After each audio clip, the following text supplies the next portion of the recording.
sugarcoating 2 days ago. It was a bitter, disappointing decision. Look, I'm no attorney, but when I read and listen and look at what folks are saying, it doesn't, I mean, frankly, sometimes common sense is better than some, I mean, this thing was unconstitutional. We lost. We lost 5-4, and it's a tough loss. But there's something, I think, uniquely American, that if you want to do something, what do you do? Who does it? Just do it yourself, right? We're going to repeal this healthcare law. We're going to do it ourselves. We're going to do it. Forget the court. Forget the Supreme Court. They're done. We're going to do this ourselves. And we're going to do it in the U.S. Senate. And one thing about that decision, I don't want to call it one virtue of that decision, because I don't think there are many virtues in that decision. But one thing about that decision, it appears anyway, that we can repeal most of this without having to do 60 votes, but with 51 votes in the Senate. That's what it looks like. 51 votes, or, and this is just a thought, I'm just throwing this out there, Mark, or 50 votes plus one if you have a vice president who's conservative. That's just a thought. We don't electioneer. We do not electioneer at AFP, but 50 votes if you have a good vice president. Maybe a Marco Rubio, or I don't know, whoever, Scott Walker, I don't know, whoever. But that can happen, 50 plus one. But we are winning the healthcare battle. And so you ought to be encouraged. You are making a huge difference for this country. And now you have a blessing. And I mean this with no tongue in cheek. You know, a lot of times I was talking to one of my best friends who lives in Oklahoma City, Oklahoma. And he's like, Tim, there's nothing to fight over out here. I mean, everyone's conservative out here. You can't find an Obama sticker anywhere. There's nothing to do out here. We're kind of bummed out. We live in the Commonwealth of Virginia. We're ground zero, right? You know that. I mean, usually in 2008, within 10 minutes of here, Sarah Palin, John McCain, Joe Biden, Uncle Joe, crazy Uncle Joe, and President Obama, they all campaigned multiple times within 10 minutes. So not only are we in a priority state where it matters, we're in ground zero as a county here in Loudoun. Look, if you want to know what happens in November, just look at Loudoun County. It'll tell you. You don't have to look at Southwest Virginia or South Side of Virginia Beach. Look right here. So we are blessed with an opportunity. And here's the funny thing about opportunity. You always think it's there, especially with young folks. We always think it's there, but the truth is, it's not. I'm a big football fan. And one of my favorite players was a guy named Dan Marino. You guys remember Dan Marino? Great quarterback out of Pennsylvania. And he went to University of Pittsburgh and did well. And then Miami Dolphins drafted him. I'm a Cowboys guy. I know. I'm sorry. I know. I'm sorry. I am. How about them Cowboys? I know. Confession's good for the soul. I know. I'm sorry. But I'm sorry. I blew that one. Dang it. I got to get better at these speeches. Anyway.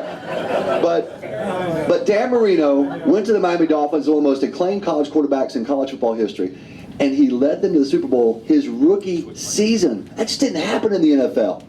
And he lost a tough game, and frankly, he didn't play that great in the Super Bowl. He played okay, but not great. And all the pundits said, well, he's only 22. He's got a lot more Super Bowls to left. He's going to have lots of opportunities to win a championship. Boy, things will be. And he said the same thing. Well, I'm going to be back here. I know I'm only 22 years old. He played, I think it was 16 years in the NFL. You know how many Super Bowls he went back to? 0.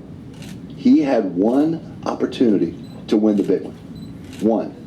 And I'm telling you, we may never have an opportunity like we have right now to make a difference for our country. We may, I have no idea, you don't know. But I'm telling you, opportunity is there. It's there. We have a chance to do big things right now at a crucial time for our country. And so let's make sure we seize that. I can tell you at Americans for Prosperity, we're utterly committed to that. And look, we're going to fund the TV ads and the radio ads. Hopefully you're seeing those. We launched a $9 million buy yesterday, 24 hours after the health care decision, because we want to hold Barack Obama accountable for this health care law. So we're going to spend the money we have to spend.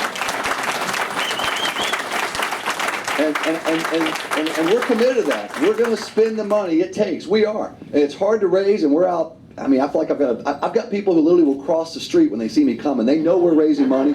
So look, we're committed to that. We're going to find the money. The days of being swamped by the other side's money, they're over. I'm telling you.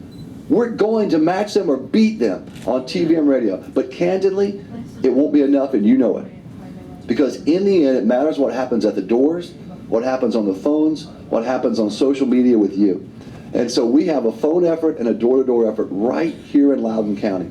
I want you to meet a wonderful, you met Audrey. She's our state director with AFP. She's doing an incredible job. You also have a young lady working with Americans for Prosperity right here in Loudoun full-time. Farrah, where are you? Farrah, wave, right there. That's Farrah. And she is a wonderful young lady doing great work. You can work with her. You don't have to go to other counties. You'll be right here. We literally have about 25,000 doors in Loudoun that we've identified that we have to go talk to. And you know it matters when someone knocks at your door. And candidly, we're gonna make phone calls too. I know people say, oh, the calls are, I don't like them. I'm telling you, they do matter. We mainly use them to identify and to make sure we know which issues to touch on. So there's a strategic reason to make those calls. I hope you'll do it. Personal. That's right, it is. It's all personal. So we're urging you. You're being asked to sign up this morning on the petition. I urge you to do it. Let's not let this year go by, because it's a big time, and it's a big time right here in Loudoun. That's the exciting part for me. My home county. It's a big deal here. To quote Joe Biden, he said, I'm going to leave some words off, okay? Kids in the room. It's a big deal what happens here. But get involved. Make sure you meet Farrah. Make sure you meet Audrey. I live here. I'll be on some of these door-to-door walks. We're going to do this because we want to win our country. And here's the last thing I'll say, and it's a solemn pledge. You know, we've gone down the path of simply, and I'm going to be very direct with you, we've gone down the path, frankly, of trusting one party and saying, oh, they're great, and moving on and just assuming they're going to do great things. Those days are over, right? They're over. Yeah! We don't need a third party. We don't need a third party. I'm not for a third party. I don't think that's the right way to go. I don't. I have good friends who disagree, but I don't. But Ronald Reagan, who got me involved in politics, inspired me when I was a young man, the greatest president, well, in my lifetime, certainly. He often said about the Soviets, trust but verify. Right? Remember that? Well, with politicians, it's trust but verify. And here's the pledge to you. No matter what happens in November, and we're going to work hard, but no matter what happens in January of 2013, Americans for Prosperity is going to be bigger, stronger, better organized, more coordinated with the Tea Party at the local level, and we're going to hold whoever wins utterly accountable. No more passes, no more hall passes. Utterly accountable, right? That's what we're going to do. You bet. Well, thank you for that. And we have a special guest this morning.